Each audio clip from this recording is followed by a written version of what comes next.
नमस्ते दोस्तों, न्यूट्री मंत्रा के इस एपिसोड में आपका स्वागत है। आज के एपिसोड का विषय है, क्या आपको डाइटरी सप्लीमेंट लेने की ज़रूरत है या नहीं। यह एक ऐसा सवाल है जो न्यूट्रिशनिस्ट से काफ़ी कॉमनली पूछा जाता है और आपने भी कभी ना कभी ये सोचा होगा कि क्या मुझे सप्लीमेंट्स लेने की ज़रूरत है। तो चलिए इस सवाल का जवाब जानने की कोशिश करते हैं। डाइटरी सप्लीमेंट कोई भी ऐसा प्रोडक्ट हो सकता है जो हमारी डाइटरी डेफिशिएंसीज को कवर करता है।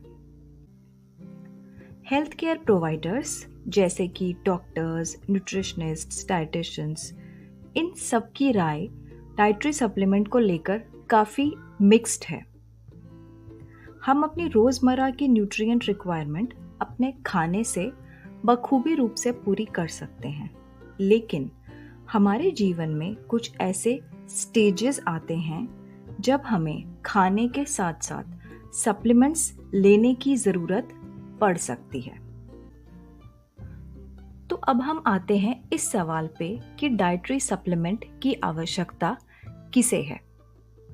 महिलाओं को मेनोपॉज के बाद अतिरिक्त कैल्शियम की आवश्यकता हो सकती है, तो इसीलिए रिच कैल्शियम सोर्सेस के साथ ही साथ उनको कैल्शियम सप्लीमेंट लेने से बेनिफिट होगा।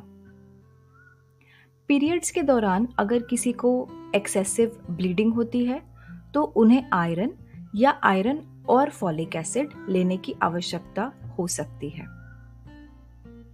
डॉक्टर्स आमतौर पर प्रेग्नेंट या लैक्टेटिंग वुमन को आयरन, कैल्शियम और अन्य पोषक तत्वों की बढ़ती आवश्यकताओं को पूरा करने के लिए सप्लीमेंट्स देते हैं। जो महिलाएं प्रेगनेंसी प्लान कर रही हैं, उन्हें पहले से फॉलिक एसिड सप्लीमेंट लेना चाहिए। टेक्सास यूनिवर्सिटी के ऑब्स्टेट्रिक्स एंड गायनेकोलॉजी के सहायक प्रोफेसर रॉडिक बोवोव्स्की के नेतृत्व में किए गए एक अध्ययन से ये पता चलता है कि जिन महिलाओं ने प्रेगनेंसी से 1 वर्ष पहले फॉलिक एसिड लिया, उनमें समय से पहले बच्चे को जन्म देने का रिस्क 50 से 70% तक कम हो गया। इसके अलावा कंजेनिटल मैलफॉर्मेशंस या जन्म से मौजूद विकृतियों की घटना भी कम देखने को मिली। टीनेजर्स में अक्सर अनियमित खान पान की आदतें होती हैं और वे संतुलित आहार नहीं खा पाते हैं। मिनरल्स और विटामिन से युक्त मल्टीविटामिन पोषण संबंधी कमियों को पूरा करने में मदद कर सकता है। वीगन लोग, यानी कि जो लोग अंडे, मांस वाले खाद्य पदार्थों के साथ दूध और डेयरी उत्पादों से भी परहेज करते हैं, इन लोगों को रोजाना आयरन और B12 लेने की सलाह दी जाती है। वेजिटेरियन फूड्स से नॉन वेजिटेरियन फूड्स की तुलना में आयरन कम मात्रा में एब्जॉर्ब होता है और पौधों से प्राप्त खाद्य पदार्थों में विटामिन B12 की कमी होती है, जिससे वीगन या स्ट्रिक्ट वेजिटेरियंस में आयरन और B12 की कमी हो सकती है। जो लोग स्ट्रिक्ट डाइटिंग कर रहे हैं, उनमें विटामिन और मिनरल्स की कमी होने की संभावना अधिक होती है। डॉक्टर्स के परामर्श से मिनरल्स और मल्टीविटामिन लिया जा सकता है। कुछ एलर्जीज या इंटॉलरेंसेस के कारण, जैसे कि गेहूं या ग्लूटेन से एलर्जी या लैक्टोज इंटॉलरेंट लोगों को मल्टीविटामिन की आवश्यकता हो सकती है। इसी तरह कुछ दवाइयाँ न्यूट्रिएंट एब्जॉर्प्शन में बाधा डाल सकती हैं। ऐसे लोगों को भी सप्लीमेंट्स की आवश्यकता हो सकती है।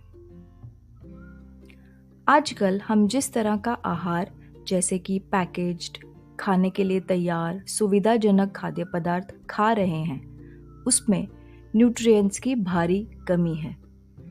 लेकिन मैं लोगों को डाइटरी सप्लीमेंट्स को अपनी जीवन शैली बनाने के लिए प्रोत्साहित नहीं कर रही। मैं आपसे सिर्फ ये कह रही हूँ कि अपने आप से एक प्रश्न पूछें कि क्या मैं प्रतिदिन फल और सब्जियों की कम से कम 5 सर्विंग्स ले रहा हूँ? साबुत अनाज, साबुत दालें खा रहा हूँ? यदि हाँ, तो सप्लीमेंट लेने की कोई आवश्यकता नहीं है।